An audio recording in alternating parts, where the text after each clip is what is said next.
I want to start off by asking Bhumi and Ishaan, what was it about this show, this title, that kind of drew you towards the narrative and your characters? Anyone can take the lead and start. I've not done something like this before.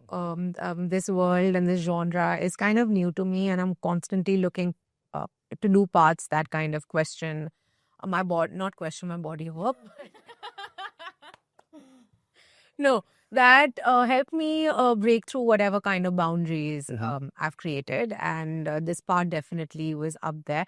Also, it's a very bhara hua show, you know. There is love, there's romance, there's drama, tons of comedy. Great production design. Great, absolutely. It's a great looking show with great looking people, and yet there are really meaty performance parts, and that's so rare, and that's why I jumped on this opportunity.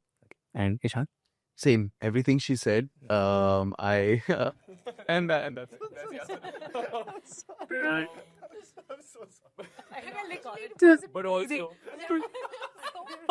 but also the character. No, but it was. So I think this is the quickest I've read a series of scripts.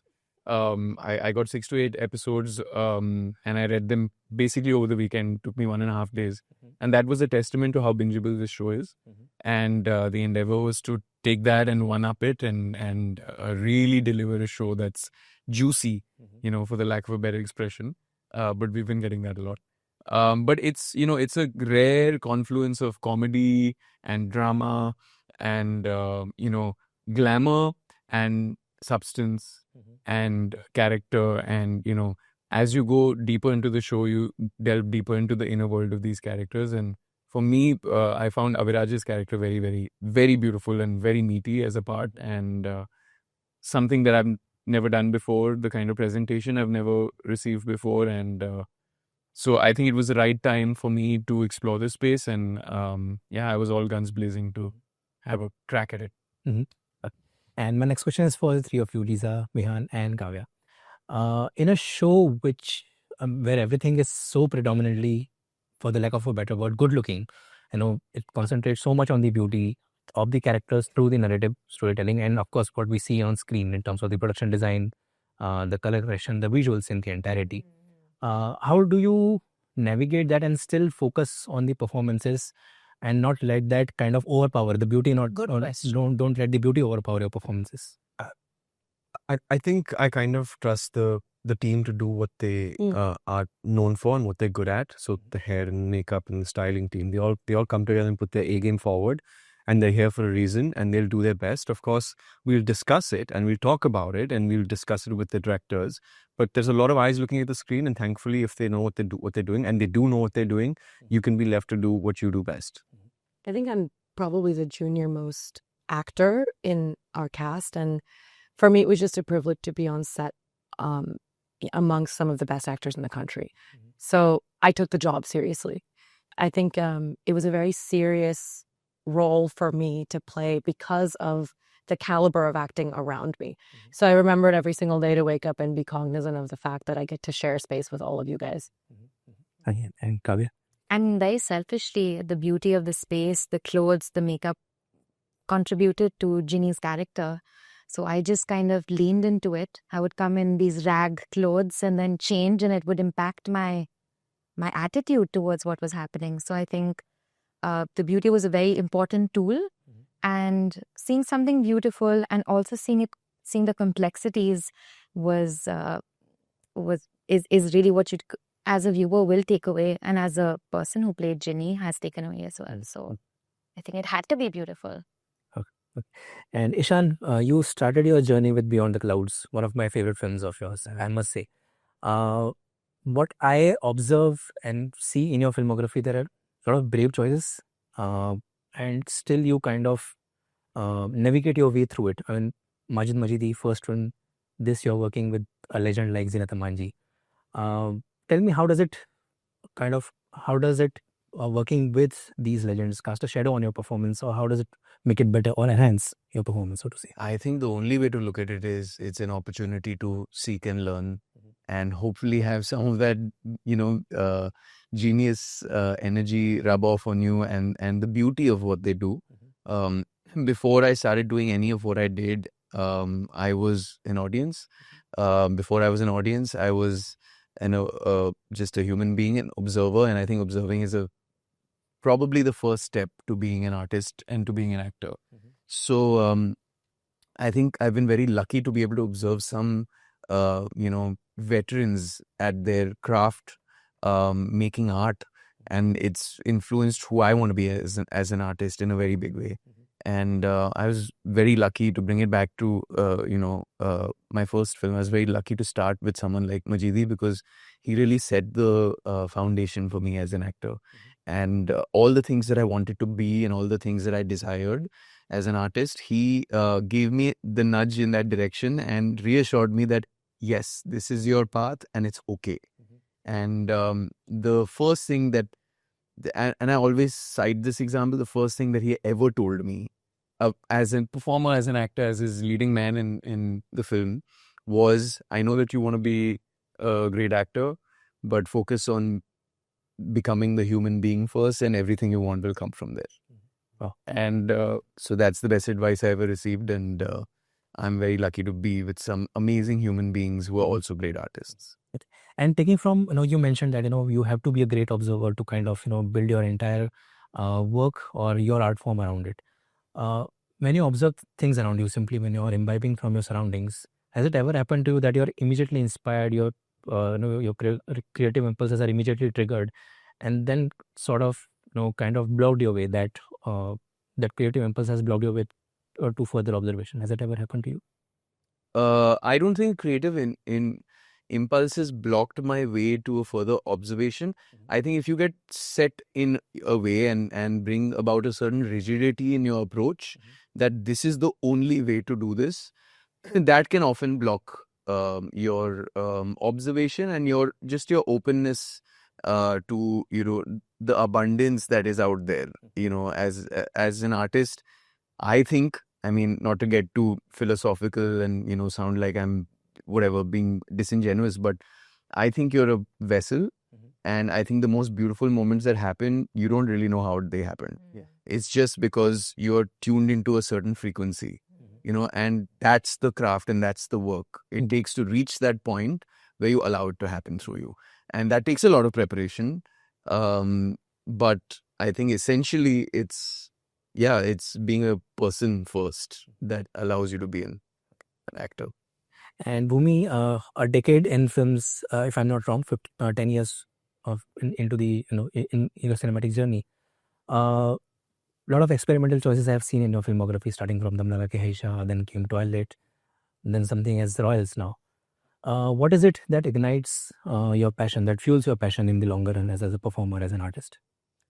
I think I just want to be a part of stories that are meaningful, that give me an opportunity to diverse kind of roles, that gives me an opportunity to challenge whatever my thinking is, because as humans it's very limited, and stories and cinema most times has helped me expand my world and my universe.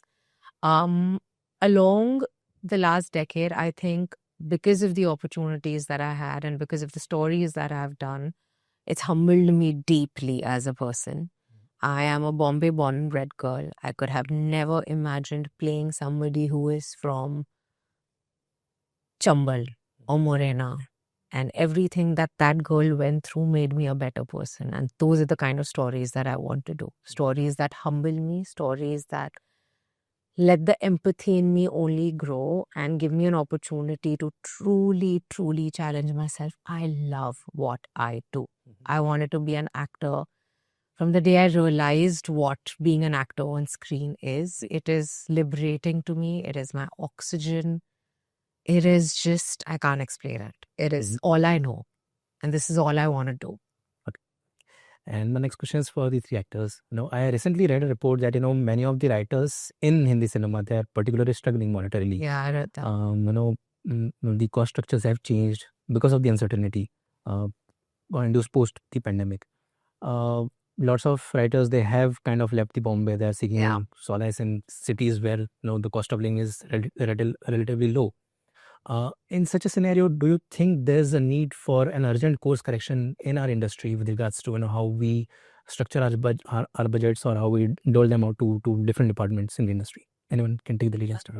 I think we come from the music industry, and the way that we do it there, starting to touch wood now, is revenue shares and royalty splits. And I think Yeah, but we still lack a union. that's what I'm saying. That's literally what I was going to say next, is that if once we get to a point of standardizing ownership over what creators are, owed, that's the dream. You get to a point that, your rights are protected, you're credited fairly, there's a minimum wage, a standard of living, healthcare that needs to be built in. Musicians struggle with that even in the most developed parts of the world. Yeah. So ideally, it's not just that what's on the pay stub, right? It's survivability goes beyond what's on a paycheck. 100%. And I feel like it's just, I don't like the idea of normalizing how artistic careers can be exploited easily. It's just a mindset that needs to change. This paradigm is too stuck. And Bhumi very correct. She was really correct in saying it's in the policies. It's in the legitimate action of knowing where your backbone lies and where can you go if wrongdoing is happening. So, I mean, I can only speak as a musician. I hope that there is unions, and same for acting. And as for writing, Some for writers, yeah. I think that you can get a good film despite a bad system, but it's way better and easier to get a film because of a good system. 100%. I think that there's a bunch of things that go down to the very core of maybe society and the way it functions at the moment. Certain things like what does having a lawsuit mean? What does taking someone to court mean? Where is the enforcement of a certain order? What are our leaders and our people in power doing, and do they respond to the word of law, or do they respond to something else? These things need to be set first. I'm not saying they're not, but in certain times they go astray. Yeah. Once those are set, we can then say, okay, then therefore a contract is so much more important, because if this, then this will happen. But now we just say, okay, it's whatever. Of course, as artists, we take everything we do very seriously, but the general consensus. Now that goes on to pay and unions, right? When they don't have all of that. I mean, I've worked for a couple of years in the US, and I'm not saying we have to be like them, but there are certain things that work where if people feel like humans are being taken advantage of and labor is not valued, they all strike. That's not going to happen here. It's not happening, but hopefully it will. But also the reality is we have a lot of people, and there's a whole system that's a different system. Now, on the matter of the pay, I think it's very important to structure how you assign certain values to certain things. Certain base limits, depending on the overarching institutions, can be set from the union side and from the producers guild, or whatever sort of that might be. Of course, this is an idealistic thing, but the fact of the matter is we are trying to find. There are a bunch of good stories. There are a bunch of talented writers. It's just that there is a mismatch between the cost of being alive today and pursuing that, and then also having yourself be fulfilled and all that kind of stuff. And the priorities need to change. I know a lot of producers saying that it's really important to pay the writers, and a lot of them agree. But this has to be a more widespread thing, because this is where our storytelling comes from. Can I just say thank you for asking that? Yeah, absolutely. Because the conversation is what drives change, and as actors, we literally owe what we do to writers. Absolutely. So let's start with acknowledging and crediting. Let's start with that. You have to start somewhere. So let's start with bringing back the empowerment to writers, without whom none of us would have a job. And also remember that there were men like Salim Javed back in the day who used to blast right in their on the posters to remind people that, look, this is where it all started, right? So, we should celebrate it. Yes. It's not like something that comes with pressure. We should celebrate this, because the more love you give to them, you'll get that love back in stories. And that's what we need right now. We need writers. Yeah. So, Neha, Veena Sharma, we love you. Thank you for writing Royals. Yeah. And shout out to the creators and the directors and everybody who made this show. We were happy to be in it.